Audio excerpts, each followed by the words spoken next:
What do you think brand consistency is, and how have you seen it play out?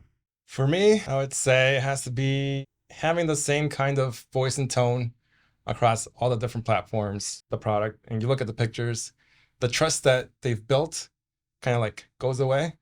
So then it's like, do I buy this from this company or should I go somewhere else that I can actually trust them?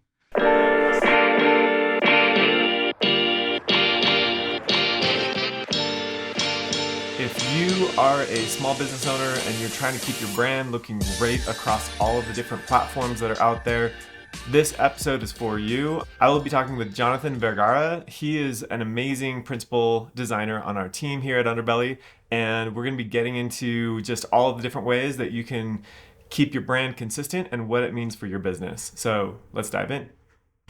What do you think brand consistency is, and how have you seen it play out? For me, I would say it has to be having the same kind of voice and tone across all the different platforms.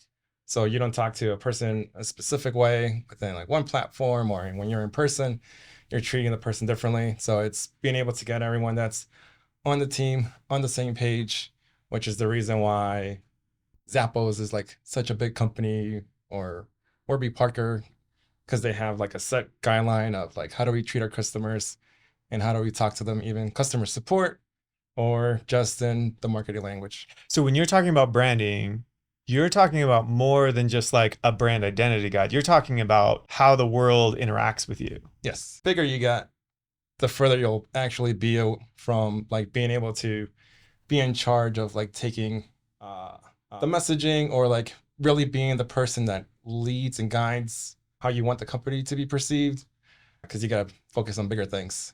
So now you can set the team free and they'll be able to have a guide that then leads to great customer service, and then have them think about like all the different touch points from, let's say, a cafe, the menu, the way that the merchandise is shown and packaged, and the type of Instagram post that you put, or Twitter, the way that you speak on that platform as well. Where have you seen it totally break apart or like not be consistent? Do you have any examples of that? I think when you go on Amazon and you're looking for a specific product, and then you see images that are all Photoshopped for the product. So let's say a GoPro or something like that, where we all know the brand, but then once you start on Amazon, someone's doing reselling of the product, and you look at the pictures, the trust that they've built kind of like goes away. So then it's like, do I buy this from this company or should I go somewhere else that I can actually trust them? So I think that's the importance of being able to have like a cohesive language throughout. So the photography comes into play, the videos, things like that. Yeah. But I could just go on Midjourney and make my own products, photos for super cheap. How's that gonna affect your brand? Dude, I've been seeing like these AI stuff, like people are like creating product photos, you can subscribe to it, and they're like spitting out these product photos like left and right. But I think there's like an aspect of consistency and genuine, like a real product. So sure, they might be able to change the backgrounds and maybe that's fine. I don't know. You kind But of, yeah. I think it all depends how it's being used. Like there was the image of the Pope when he was wearing like a Balenciaga like jacket. Everyone thought it was real, and then it turns out it was fake. So I think it's just being able to control the narrative and like make people feel comfortable and make it recognizable as to like what you're putting out there. Yeah. Like it could be copied, but if it lives within like other places and you start seeing the same type of, I don't know, quality, the themes maybe as to like what they're using it for, then you start recognizing that and being able to trust it, I would say.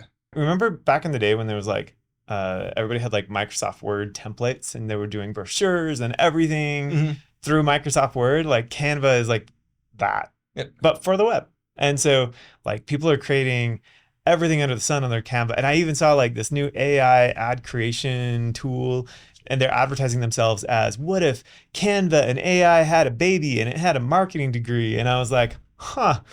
But it kind of misses the whole point of, you know, what makes a brand. Like, sure, you can create stuff and put text and images together, but how do you design a brand to be cohesive? And so I don't know, like, what do you think that looks like as you go from like Instagram to TikTok to like, yeah, what are all the brand touch points, and what can a small business owner do?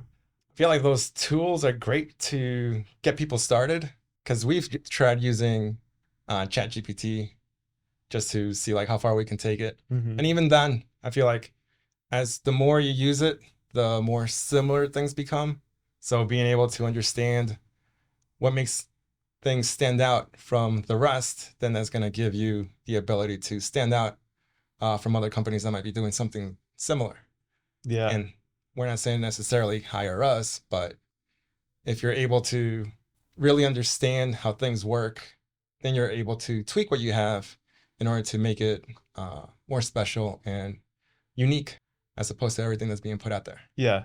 Yeah. Example that I'm thinking of is, so this local nonprofit, the Bicycle Collective, they help get bikes into the city for kids that, don't have a bicycle. They help them create them. It's like super cool. Didn't have the biggest budget, but like huge vision and awesome people. And so we were able to like come in with them and like not only work with their website, that was a huge brand touch point, but then give them some secondary elements, as well as like go into their shop and just take real photos of real people and the people behind the counter. And when you put all those different things together on their website, on social, and like that is your brand. Like you see that and you're like, those are real people who are helping our community. You're bought into that, not just, I got a tool that puts some text next to a fake image. And it's like, that is a brand, but it's not a strong one. And so the more you can like be genuine in the content, in the writing, and sure, use tools like AI is just a tool. Like it's going to speed up the workflow, and it can like really help to ideate things, but really spending time to make sure that like you're communicating the values and the principles that exude your brand characteristics. So if you haven't even defined your brand characteristics, like that's a good place to start. When people see our stuff, we want them to feel this or to think that. So that's something that, we try to do at Underbelly. When somebody comes in and needs a brand or needs a website, like we immediately look at, okay, what is your defined brand currently? And then we build on that to see how we can, make it better or use that to influence the designs that we do. Yeah. And I remember they came back because they wanted to be able to communicate on eBay, because that's another big source of income for them. I said, like, how can we present ourselves to the people that are buying this in a way that they'll visit our website and want to be able to donate and understand that the mission is not necessarily sell products, but be able to sell products that then people that are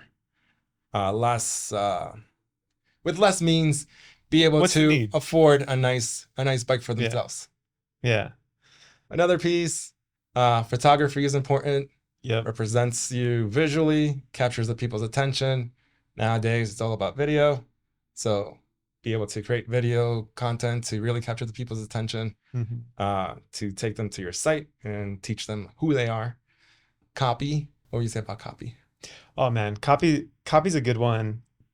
Especially when like ChatGPT is AI is pretty good at like doing the heavy lifting of copy, but like you mentioned earlier, like AI is kind of like this blurry JPEG of the web, so it's all kind of like sounding the same. Like every time I'm like write a caption for social media, it's like a shotgun blast of emojis all over. So it's kind of like you can see it. And so, if that's your brand, awesome. But if it's not your brand, like, copy is important to make sure that how you talk about your product, are you presenting the problem and the value and positioning yourself as like bringing that value?